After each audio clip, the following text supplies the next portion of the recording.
such a quiet day, nothing going on here. Come on, guys, stand. Please, right here. Yeah, please flank me. I love it. Good afternoon, everybody. Come on, there's a lot of people here. Good afternoon, everybody. Okay, so as you can all see, we have a couple of special guests here today in the briefing room. I am proud, so proud to welcome to the podium Coach Steve Kerr. Hello. Head coach of the Golden State Warriors and 9-time NBA champion as both a coach and a player, and Steph Curry, 4-time NBA champion and 2-time NBA Most Valuable Player. Coach Kerr and Steph will say a few words about their visit to D.C. today and an issue that's close to their hearts. And so I'm going to let them take over. But, you know, I almost went pro. But, you know, being 5'2", 5'3", didn't make it happen. But there's this great video of me and Sue Bird, an amazing icon in the WNBA. You should check that out. But anyway, I'm going to let you guys take over. Yeah, thank you. Thank you so much for having us today. On behalf of the Warriors, I want to thank President Biden and Vice President Harris for the invitation to come to the White House today to celebrate our championship from a year ago. It's a great reminder of how lucky we are to be Americans, to live in a country where we can chase our dreams and enjoy the fruits of our labor and the celebration of all those around us. And to come here today with members of the organization to celebrate is really something special. It was also very fulfilling for me just a little while ago to take part in a roundtable on gun violence and gun safety with some senior White House staffers, along with Klay Thompson and Moses Moody. Over the last hour or so, we learned a lot about what this administration is doing to help create a safer environment in our country, something that's very close to my heart, and it's wonderful for me to learn a lot more than I knew. So coming in today is it's a great day on many fronts. So thanks for the invitation, and I'm going to turn it over to Mr. Curry. Thanks, Coach. Echo what he said. I want to thank President Biden and Vice President Harris for the invitation to come here. It's something that we don't ever take for granted.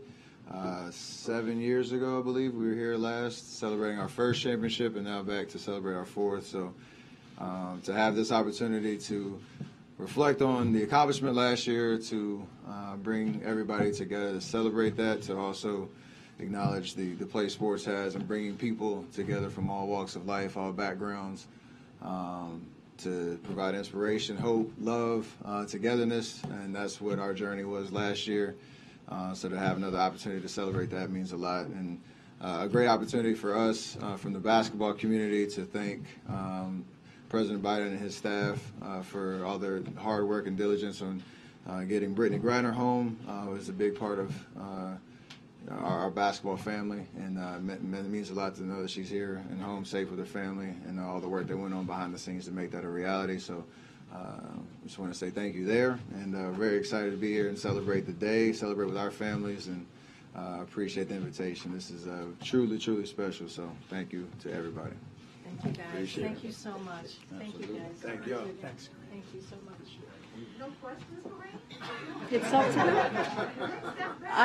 No, they as you can imagine, they have a tight schedule. I think they're on their way to meet with the president right now, and then, as you know, some of you will get to see the two of them and the rest of the team at the event that we're having for the Warriors in about an hour, or less than an hour.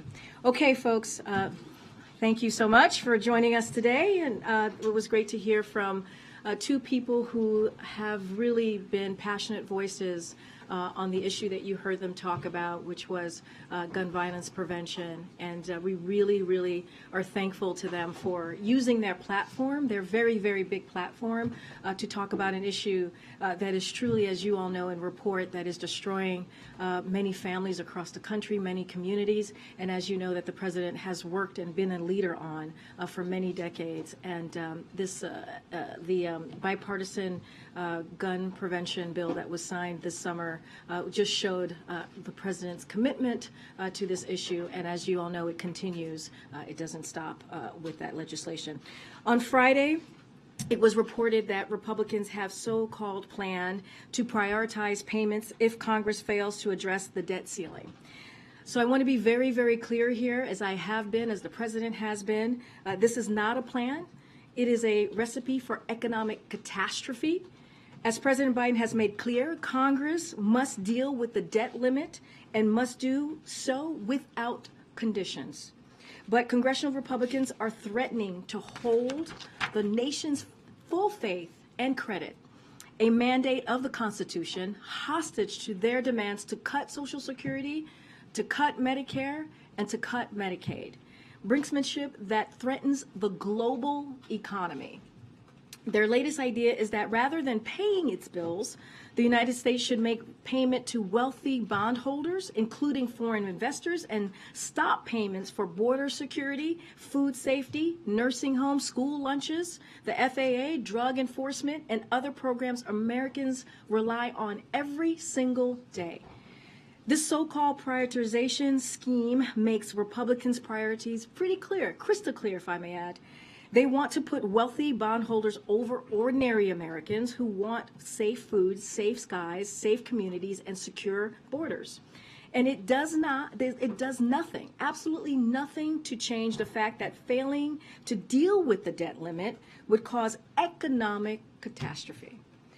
Bipartisan former Treasury secretaries and independent experts have called out how dangerous failing to raise the debt ceiling would be. And for example, I'll give you a couple. The Chamber of Commerce said it would have catastrophic economic consequences, end quote. In 2011, then Treasury Secretary Tim Geithner called it unworkable and also harmful. And a former economist to Republican Senators Rob Portman, Marco Rubio, and Mitt Romney called it really bad idea and, I quote, disaster. This is just another attempt by congressional Republicans to force unpopular cuts on programs critical to seniors, the middle class, and working families. Congress needs to act and do so swiftly. There is no excuse for political brinksmanship when American jobs and economic safety is on the line here. I also wanted to highlight that this morning the White House released the first ever national strategy to advance equity, justice, and opportunity for Asian Americans, Native Hawaiian, and Pacific Islander communities. The strategy details much needed investment from 32 federal agencies, including improved data, language access, and combating anti-Asian hate. This unprecedented plan builds on the administration's broader equity agenda and President Biden's historic executive order to establish and reinvigorate the White House initiative on AA and NHPIs. And we're proud that the Biden-Harris administration reflects the rich diversity of America, including the first Asian American vice president.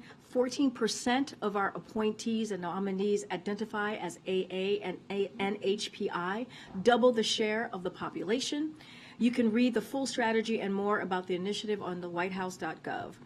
And finally, this morning, as some of you have already either covered or wrote about, Census Bureau released data that showed that President Biden's first 2 years in office have been the two greatest years for new small business applications on record, with 10.5 million total new business created, with unemployment at a record low, and the two strongest years of job creation in our history.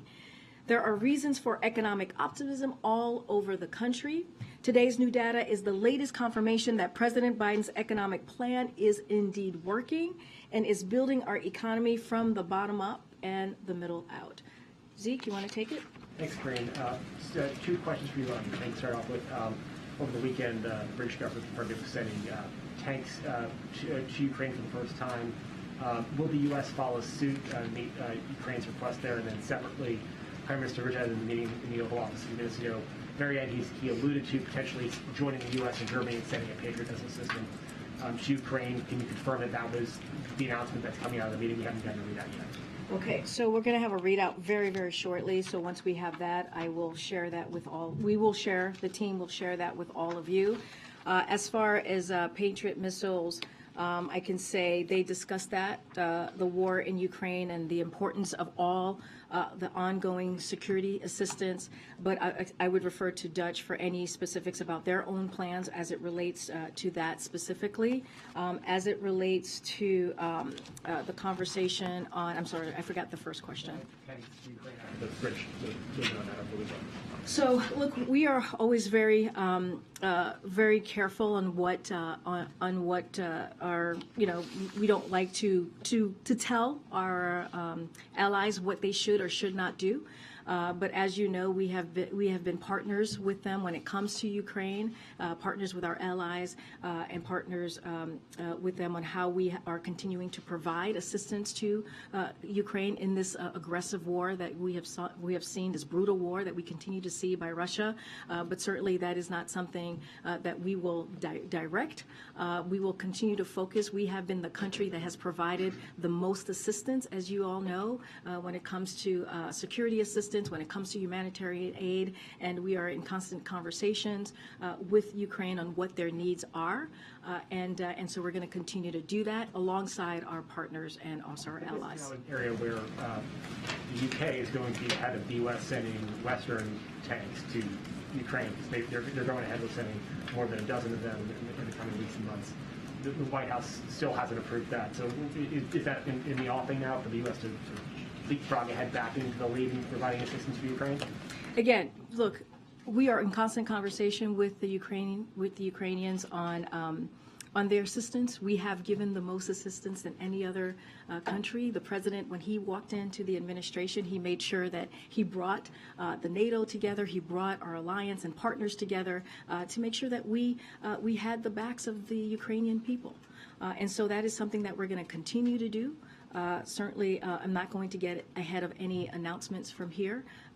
But again, this is we will be with the Ukrainian people for as long as it takes for them to defend themselves, against the brutality that we are seeing from the Russian aggression. And just on a different topic, regarding the discovery of classified and official documents at the president's residence and former office.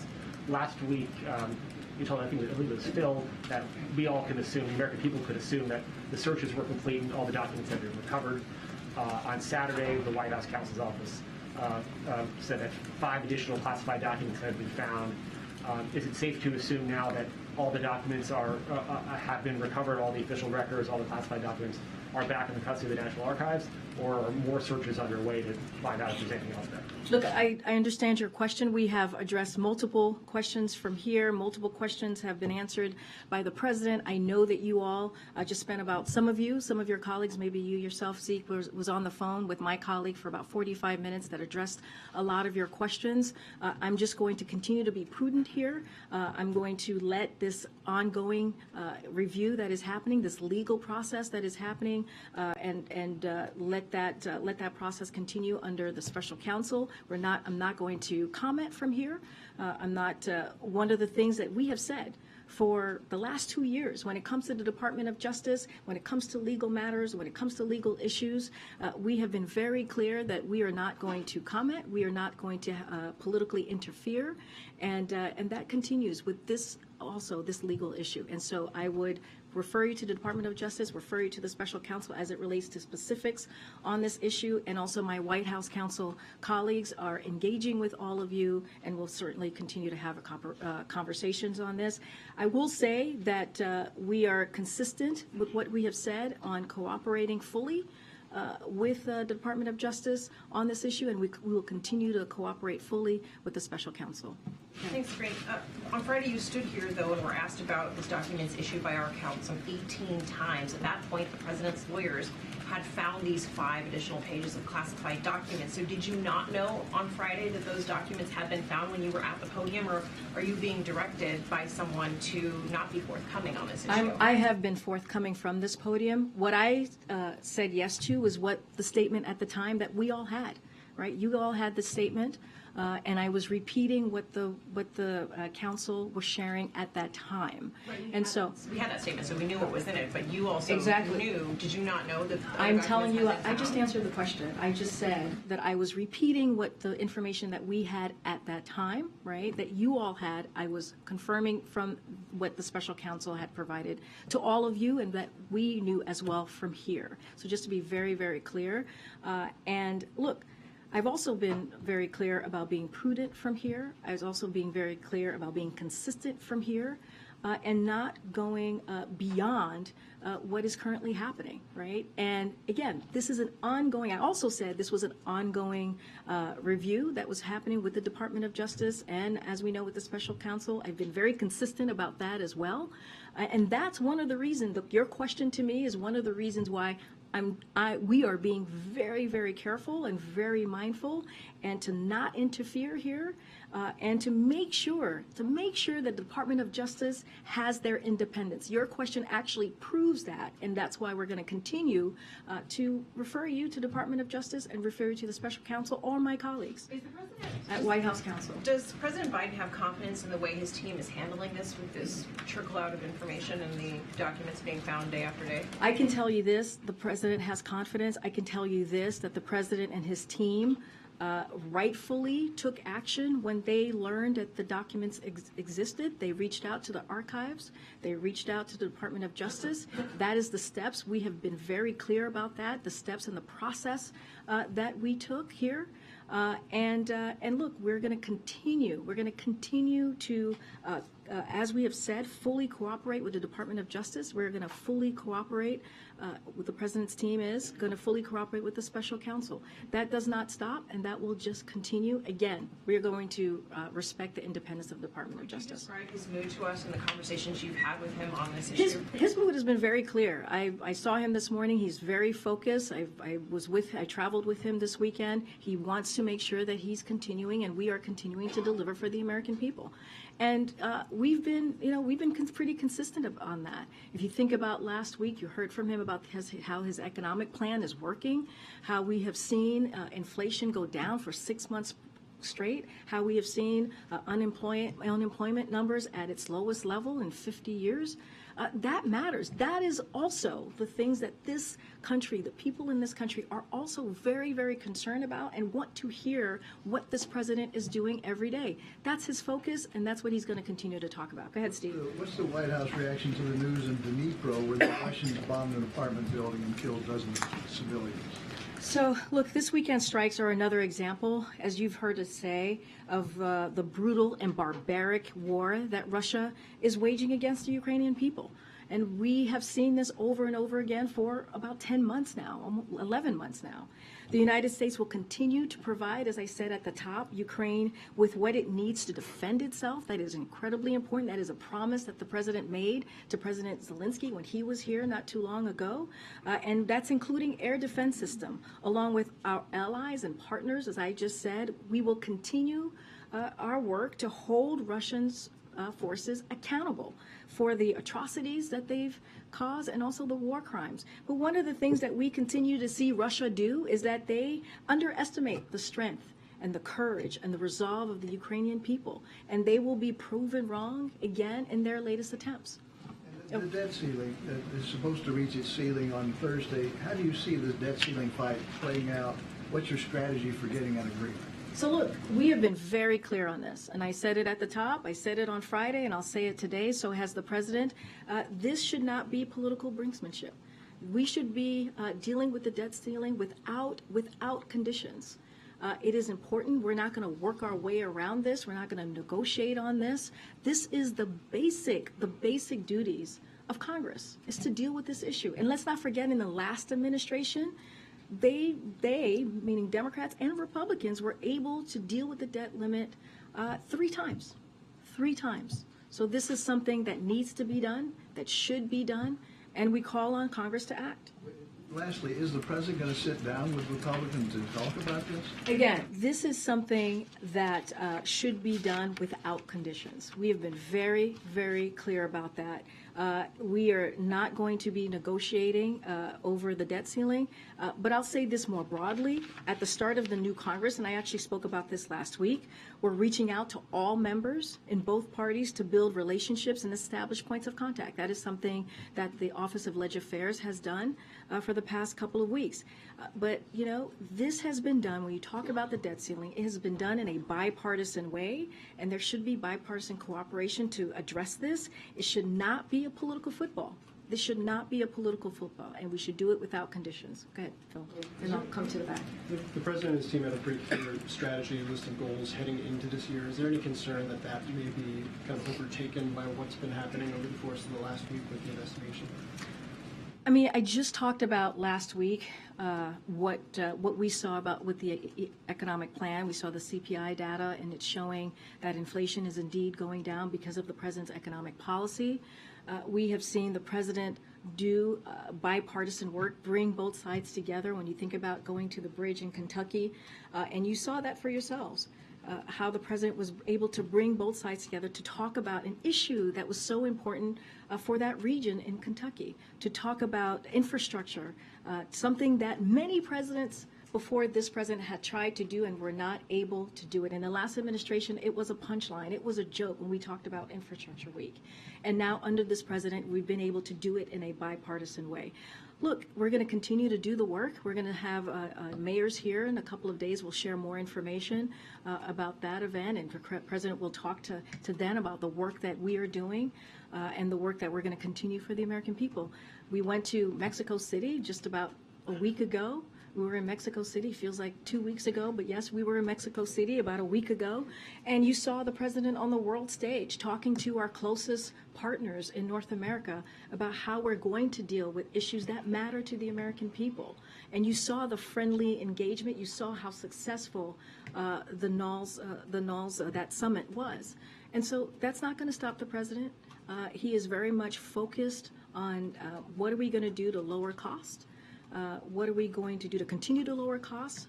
What are we going to do to continue to deliver for the American people? And let me add, too, what Republicans are putting forward. House Republicans, the extreme members of the House, the MAGA Republicans, are talking about raising taxes for middle-class Americans. They're talking about giving a tax break for the wealthiest among us. That's what they want to do. They're talking about attacking women's rights to choose. That's what they want to put forward. And the president is going to speak against that as well and try to make sure that we deliver for the American people. We can do both. Should we assume the president weighed in on the issue a couple of times last week, but given the limitations, given what you've talked about from the podium, that we shouldn't expect the president to give his thoughts or opinions on the ongoing investigation? It is, and you just said, it's an ongoing matter, right? This is an ongoing legal process that's happening currently. And we are going to continue what we've been doing for the last 2 years, which is when it comes to the Department of Justice, when it comes to legal issues, we will not comment. We are going to be prudent from here. We are not going to politically interfere, because one of the things that the president was very clear during the campaign and has been for the last 2 years is that we want to give back the independence that the Department of Justice has. Go ahead, Peter. And then I'll come to that. Just to follow up, if I can, very quickly on this. The White House says Republicans are faking outrage on this issue. Why shouldn't Americans be outraged about classified documents being found in a garage? Look, and I think I've been very clear about this. We have answered questions on this at this podium. You've heard, as Phil was saying, twice from the president talk about this. He said that he didn't know. Right? He said that he was surprised, and he said that he takes classified information and documents very, very seriously. We heard directly from the president on this issue. Now, anything else, anything beyond that, we're just not going to talk about. There's an investigation going on. There's a legal process here, as we've been very, very clear about. I will let the White House counsel talk about any specific details about that, but we're going to be prudent here and make sure that we are not interfering in this process. I guess that's why I'm asking, though, because you've said that you don't want to interfere here and be prudent about the process, but the White House did post a statement saying that Republicans are faking outrage. So to that point, why shouldn't Americans be upset about documents found in a garage? That's for the American people to decide, right? That is for you all, or I'm sure going to talk to many folks out there. and have this conversation. But what we do know, right, what we do know from polling that we have seen over and over again, from your coverage, from what we hear, what the president goes out and talks to the American people, they also care about the economy. Right? They also care about what is the president doing to lower costs, which is why he took historic action in making sure that gas prices went down at the gas pump. And we saw that happen by more than $1.70. And that's the work that the president's going to focus on. You think about the Inflation Reduction Act. That's going to lower prescription drug costs, lower medical costs, right? When you think about that, lower energy costs. So that's going to be our focus here. We know that's what the American people truly care about as well, and it is very important for them that we do that work. I'm going to try and go to the back. Go ahead. Yes, Thank you, Karine. Just back on the tanks. It seems that everybody's talking about tanks the last few days. In Europe, there's been a bunch of countries saying they don't want to give tanks, or people should give tanks, and then the Germans are being, on the fence about it. Everyone's talking about it, nothing's actually happening, apart from the Brits, who of course are not part of the European Union. The president's positioned himself as the leader of this whole alliance, pretty much, right? Is this a moment when he feels maybe he should step in as the leader and either, cajole, well, you probably wouldn't want to use that word, but, talk to the Germans, or go with the US tanks, the Abrams? Is something going to happen in shortly? Because this feels like a bit of a boiling point. So a couple of things here, and the president's view hasn't changed, and I kind of said it when I was answering Zeke's question, which is he believes that it's up to each country to make their own sovereign decisions here on what types of security assistance and what kinds of equipment they're able to provide Ukraine as Ukraine defends itself against Russia's brutal aggression. For instance, we welcome Germany's recent announcement that they will send infantry fighting vehicles and Patriot missiles battery system to Ukraine. We also support the decision by the UK, as I was asked over the weekend, to send Challenger tanks to Ukraine. We welcome that. We have seen incredible solidarity by nations around the world to support Ukraine. And also, I know that Secretary Austin is hosting another meeting of the Ukraine contact group, which is happening just this week. And we look forward to further discussions on how this broad coalition of allies and partners can continue to support Ukraine as Russia continues this brutal war and barbaric war against the Ukrainian people. But again, as I said at the top, it's up to each country to make their own decisions on this. No Abrams.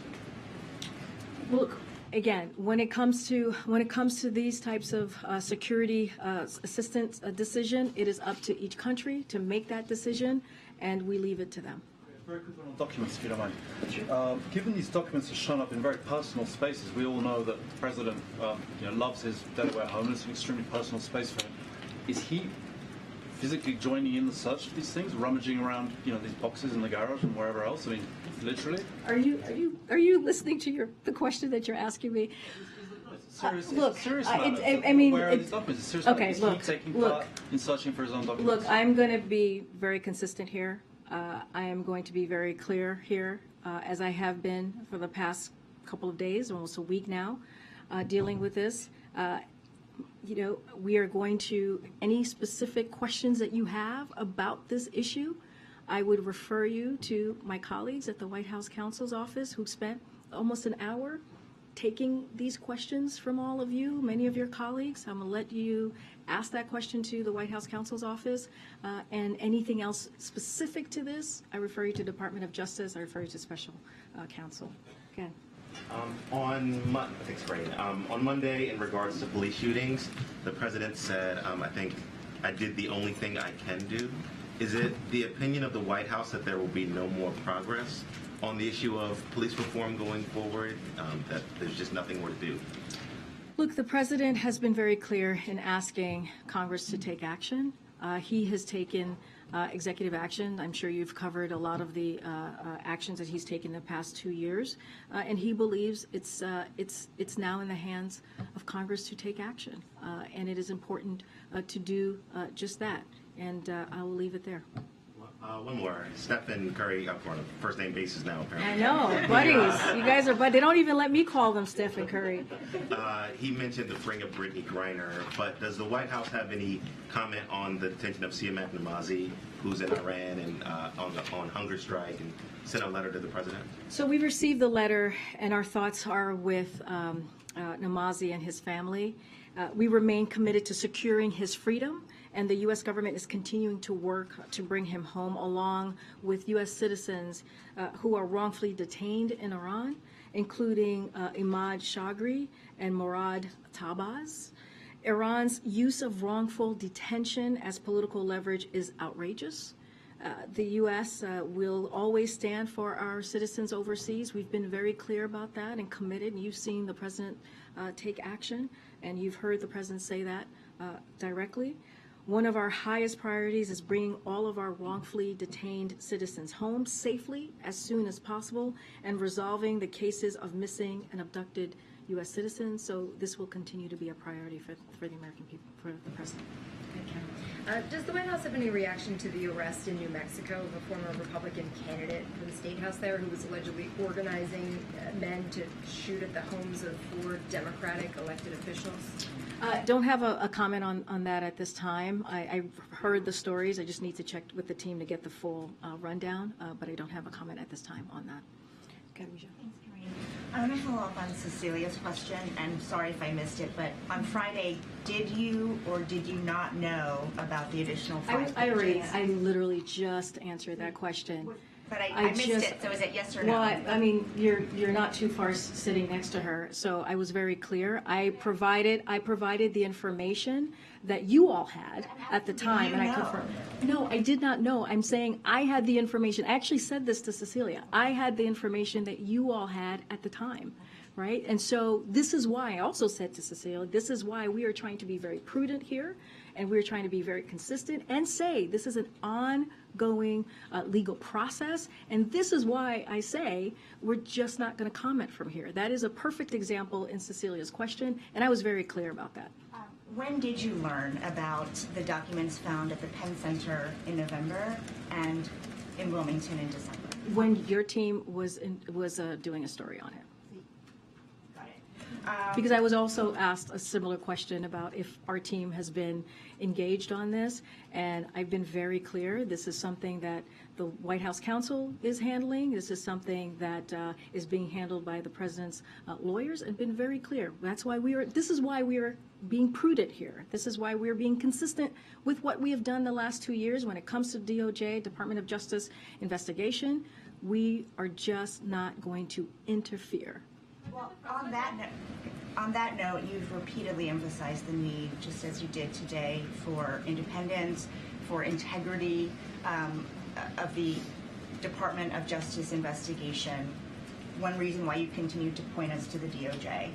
So I wonder why then did the White House counsel go to Wilmington to facilitate the handing over of documents to the DOJ? How is that separate? How is that separating the White House from the DOJ? And Weijia, I appreciate the questions. I know there's going to continue to be dozens more questions probably today, and I will say, reach out to the White House counsel's office.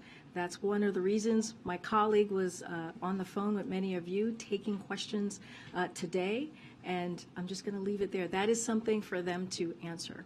Okay, but it's related to something that you keep telling us, which is how much it is important to this White House to separate the White House from the DOJ's investigation. But the White House counsel was the one to go and facilitate the documents, to look for the documents. Again, they have been working very closely with the Department of Justice. I would refer you to them. If you want to know specifically about their actions, specifically about what they're doing, I would point you to the White House counsel's office. Look, guys, you guys can ask me this 100 times, 200 times if you wish. I'm going to keep saying the same thing. I hear your question. It's been asked. It's been answered. It's been noted. And we're just going to try to move on here. And we're going to move on. We're going to move on. We're going to move on. One more, because Ian did have that call today, and he said that the White House would, quote, fully cooperate with the investigation.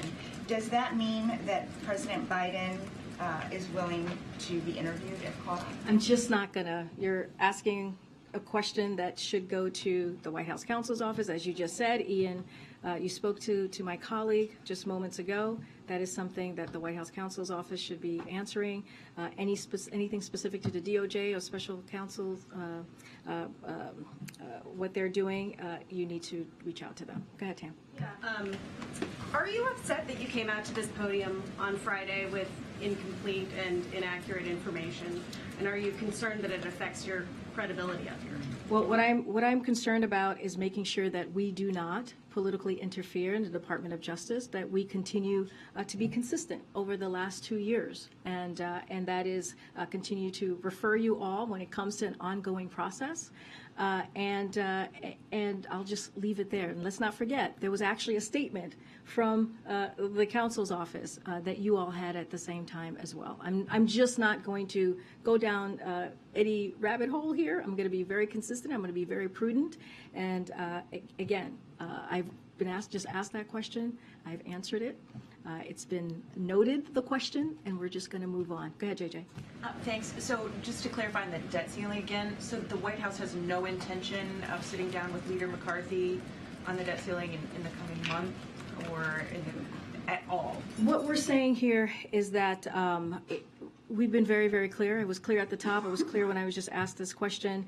Congress is going to need to address the debt without conditions, and it's just that simple. There should be no hostage taking here. There should be no attempts to exploit the debt ceiling or to leverage it. We're going to be very, very clear about that. And again, and I said this before, this was done 3 times under the last administration in a bipartisan way. This is the duty of Congress. This is something that is their basic duty, to deal with the debt ceiling. And so we're going to continue to be consistent here about that. And again, there should be no, this should not be used as a political football. So we can accurately report that the White House isn't doing any outreach to Republicans at this time? Well, I said just moments ago, one of the things that we did, and I laid this out pretty clearly when the new Congress started, we reached out to Republicans and Democrats alike to talk about who their point of contact is, to have that conversation, to figure out how we're going to work together. And so there is constant conversations happening with members of Congress and their team. That is something that we are doing almost on certainly a weekly basis, and that always is going to happen. Those conversations are always going to happen. I'm certainly not going to read out every conversation that we're having with congressional members or congressional staff. What I am saying is that we have been very clear that this should be done. When we're talking about the debt ceiling, it should be done without conditions, and it should not be used as a political football. Just wanted to go back to the bilat earlier and the one last week with the Prime Minister of Japan. These are 2 countries that are huge players in the semiconductor chain. Have you made any progress in getting those countries to join the efforts that the U.S. has started to restrict China's access to those semiconductors, to that technology? So just want to be very clear on this as well. We don't push any of our allies or our partners. We consult with them closely, and they make their own decisions. And this is how we move forward with our relationship, again, with our allies and partners. We all recognize the importance of this issue to national security, and the President did discuss it, along with a host of other important regional and global issues. Look, this is going to be a continuing part of a group consultation here, and I don't have any announcements to make or anything further to share on this. But does the President feel that the U.S. can be successful in preventing China from getting that technology if these types of countries like the Netherlands, like Japan, don't join, even if it's not exactly the same restrictions, but don't join in those types of efforts? Again, we're just not going to push our partners and allies here. Again, the President, it did come up in their conversation. I'm just not going to getting into specific conversations or what happened or what was said. What we believe is that our close allies and partners make their own decisions on these types of things. Okay. Does there a bipartisan plan for our youth today? Do we have a focus on either education? Are we looking at, I just wanted to soften the mood a little bit in the room, but is there anything that we're focusing on in terms of education, in terms of funding for new programs that we've come to the table to agree upon? Well, thank you for your question. Look, the Department of Education, which is leading on that, on education and what we're doing to deliver for young people, certainly is a priority for this president and for the Department of Education. Don't have any specific programs or new programs to announce from here, but that is, making sure that young people have what they need to have a good, strong education, of course, is a priority for this president. Let's not forget, the First Lady is an educator herself, and she talks about that and has done the work as well as First Lady on the things that this administration is doing to move that ball forward. Don't have anything specific to share, but clearly it's a priority for us and our young people across our millions and millions of young people across the country to make sure that they have, just and fair opportunities that they should have. Go ahead. Yeah, I'll come thanks. to you later. Yeah, thanks, Karine. So I want to ask you about trade. We're days away now from the president being 2 years in office, and there have been no completed trade deals. Why not? So a couple of things here. So when the president was running, he made clear that we will invest in American workers and communities before pursuing new trade deals, and this is exactly what we've been doing. You've seen it for yourselves. You've heard the investments that have been made, especially as you think about manufacturing coming back to the U.S., and that is exactly what we're going to continue to do. So you've seen our economic agenda spur historic recovery and a manufacturing boom at home. More than 750,000 manufacturing jobs were created right here under this president. At the same time, we're working. Most of the jobs added. Well, we go back and forth on this, Ed. I hear you. I'm 750,000 jobs. Let me finish your answer. You asked me a question, but at the same time, we are working swiftly to finalize the Indo-Pacific Economic Framework, which represent 40% of the world GDP, and will address the core issues that will define much of our success in the coming decades, like clean energy and the digital economy, while fortifying our economies against a range of threats from fragile supply chains to tax havens. We are committed in every region of the world to strengthen trade and investment in a manner that promotes good, paying American jobs, and also high standards and supply chain resiliency. And that has been the president's priority. At every step of the way, we will work with Congress to negotiate and develop trade policies that advance the interest of all Americans, support U.S. innovation and workers, and enhance our competitiveness. And that has been the president's priority. That is what he talked about during the campaign, and that's what he's been doing and delivering on for the past 2 years. Go around. Go ahead, April. Karine, two questions. You just from the podium, in an answer to one of the reporters, you said something about you don't want to politically interfere when it comes to this investigation on the documents. I asked you when we first heard about the documents, there is a political component and a legal component. But can you expound upon what you don't want to interfere on politically? Because many pundits, many lawyers, many politicians are saying that this is also an issue that could prohibit a lot of work in this 118th Congress, a lot of work for the American people in this moment. Could you expound on what you were talking about? Well, look, I'm not going to get into politics from here, and I've been very clear about that. I've answered that question multiple times already. What I can say is that the president's going to stay laser focused on delivering for the American people. And that's going to continue to be the work that he sees at hand.